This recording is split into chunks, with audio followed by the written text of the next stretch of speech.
Hi all, AD here from Hans & Johns. As always, thank you so much for clicking on the video.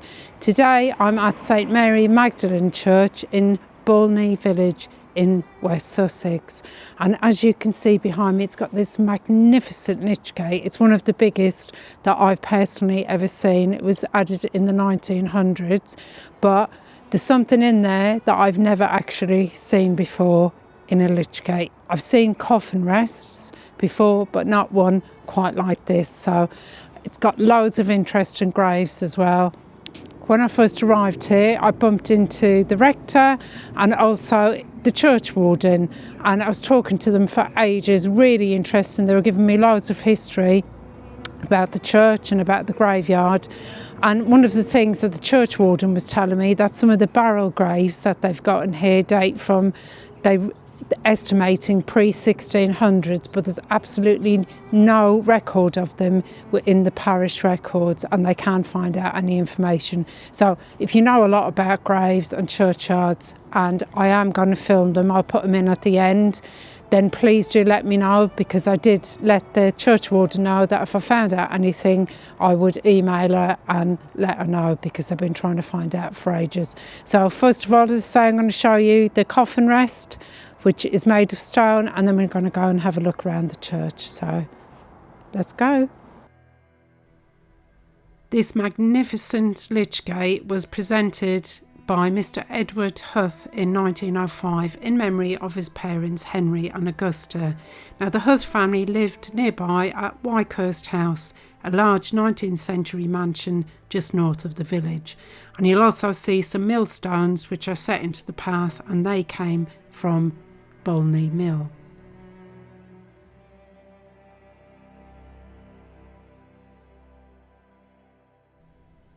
Lychgates were traditionally where a coffin would rest before a funeral service, keeping it under cover before entering the churchyard. But it's also worth remembering that before we used coffins to bury our dead in, it would have just been wrapped in some material. So look at this beautiful stone coffin rest. I've never seen anything quite like it, and it's crafted with Sussex marble on top, which is a lovely local material that's been used around here for centuries. And you also may have seen that there's some really beautiful original ironwork on the gate itself, and you can really see some lovely details. It's a beautiful welcome to this historic site. St Mary Magdalene's church is very old. The core of the building dates back to around the middle of the 12th century, so about 1100 to 1150.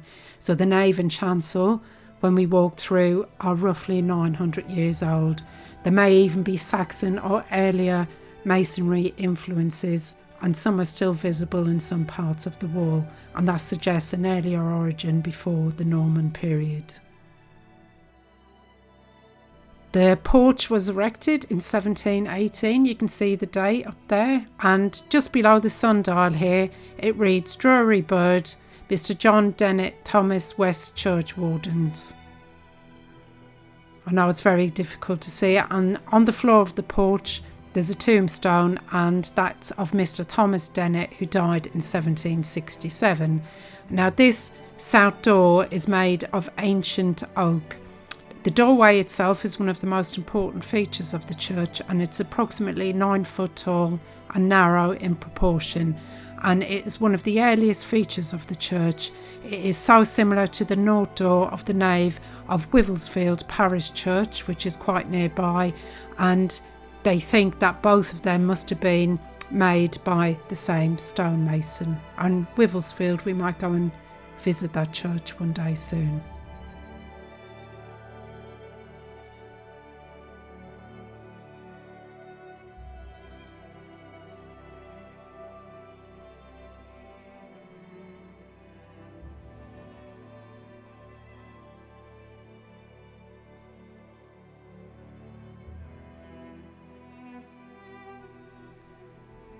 The chancel has been much altered over the centuries, as you can see.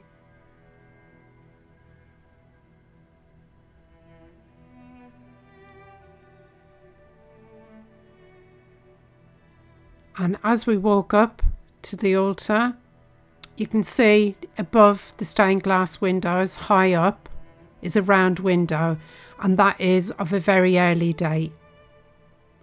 And to the right and the left as well, those two small windows, if you can see either side, they are late 13th century, although the stained glass inside of them will of course be relatively modern. The 3 steps in front of the east window were added by Reverend Joseph Dale during extensive alterations to the church in 1853 and 1854. On either side of these steps are 2 ancient brasses in the church, and these are the only 2 inside the church. And to the right here is piscina from the 13th century, and this is where they would have washed their Holy Communion vessels.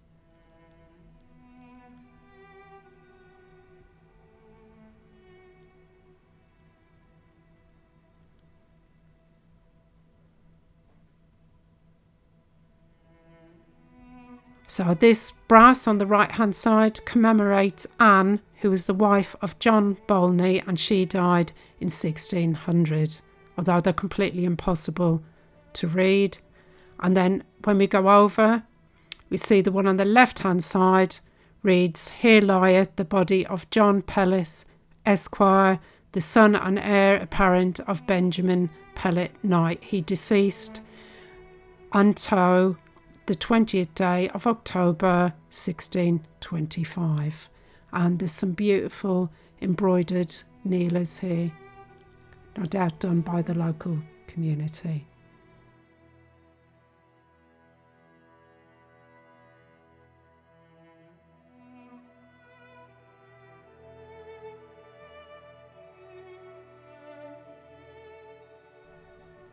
And there's a beautiful organ. Looks Victorian to me, but could be completely wrong. And this lovely alabaster memorial. The craftsmanship is just superb. We got a couple of beautiful stained glass windows here. Always feel on these dull days they don't get justice. It doesn't do it justice when it's so grim and overcast outside. But I did really love these boards listing all the vicars of Bolney from 1886 to 2019. And look, there's Reverend Holcraft with all his family. I wonder what sort of a life they have. I do love old black and white photographs. He looks very stern, doesn't he? Mr. Webster looks more fun. But this middle one, look, Finneymore. That looks like a ghost on the left there, doesn't it? Maybe it was a wedding and that was the veil. And then up to more modern times. I thought that was really lovely. I've seen it once before in a church in Rootham. I know they have their boards with the years where they were rectors. Really nice little touch.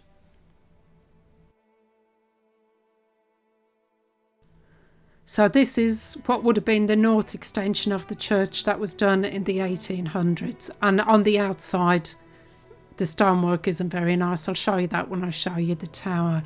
And this is another beautiful alabaster memorial. And this one lists all the men from Bolney who lost their lives in the Great War, 1914 to 1919. And you've got a St George there. Beautiful craftsmanship again.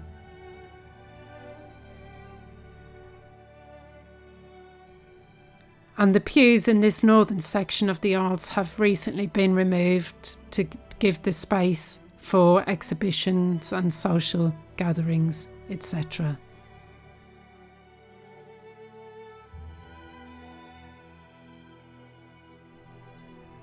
And the font, I couldn't find any information about it, but it looks fairly modern to me. Maybe it was replaced during the Victorian remodel. And then we're going to head over to the bell tower, and it's got this beautiful wooden screen in front. And this is actually a memorial to the local men who lost their lives in the Second World War.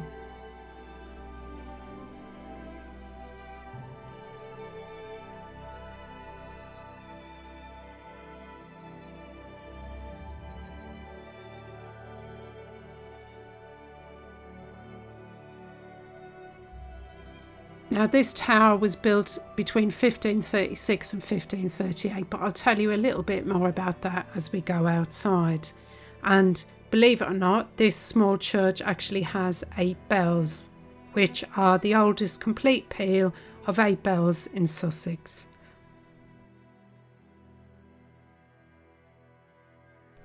The oldest bell dates back to 1592 and the newest is about 1740.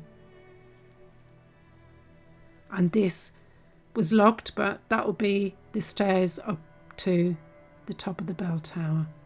And on the walls here are scattered historic photos and boards about the ringing community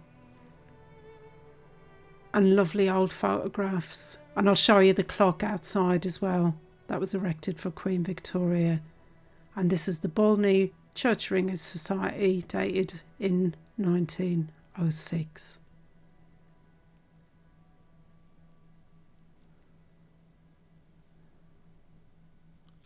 I'd love to ring the church bells if I ever get the opportunity. It looks like so much fun. I'd probably be awful at it though. I haven't got very good musical talent, shall we say. But there's some lovely community history in here. I really enjoyed reading all that. They must compete. Beautiful.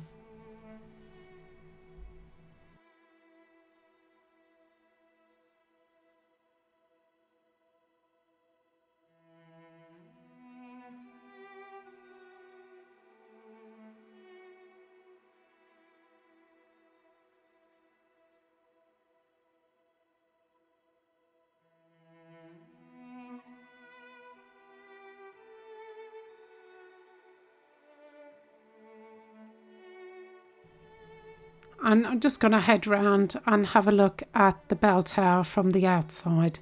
Now, this 16th century tower was built primarily by local villagers between 1536 and 1538, and surviving records indicate that while John Bolney managed the project, the construction was executed by local labourers and financed through communal efforts and individual donations. And the clock up there was installed to commemorate Queen Victoria.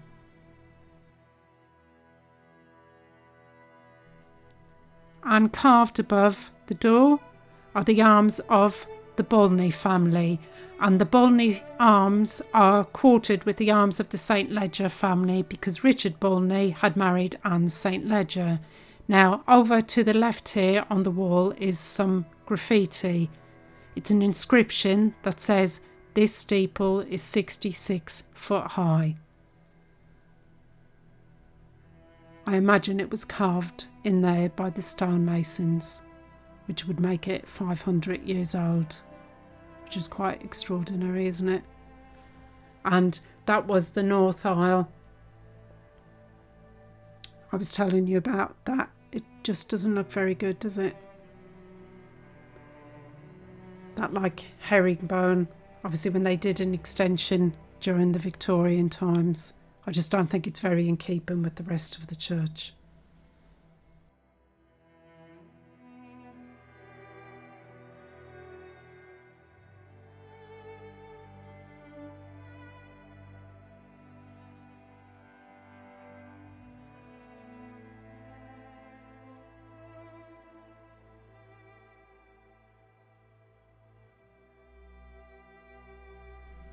The churchyard is still open because I saw some more recent burials in there, and that's quite unusual for such an ancient church. I found a couple of Commonwealth graves. This one is H.S. Holcroft, Lieutenant, and he's from the Canadian engineers who died in 1916.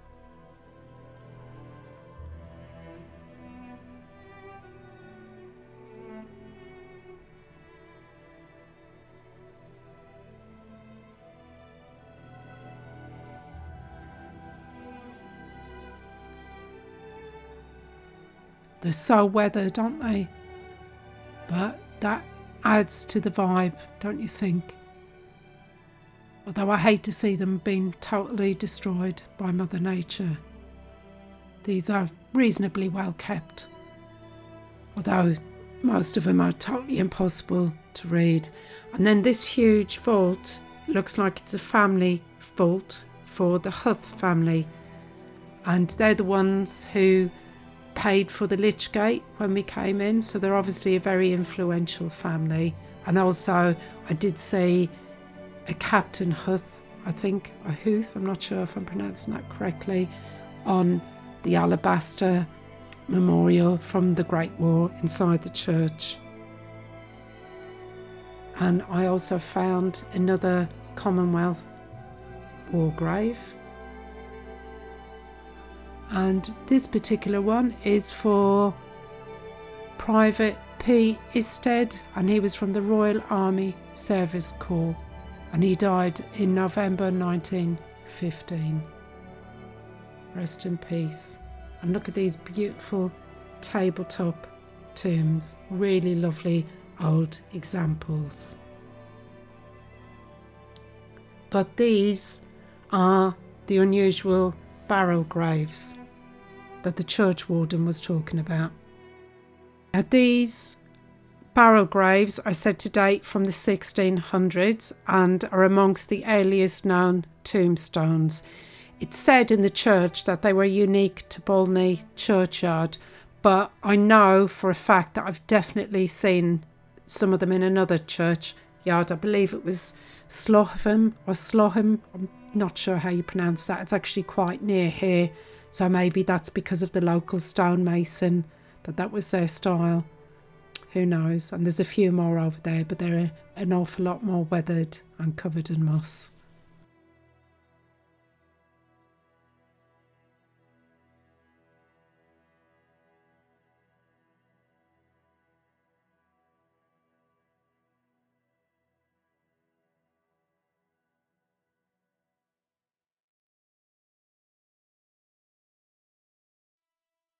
Thank you so much for watching the video today. I really do hope you enjoyed it. I'm going to wrap it up here. I got such a warm welcome in that church. Really, really lovely.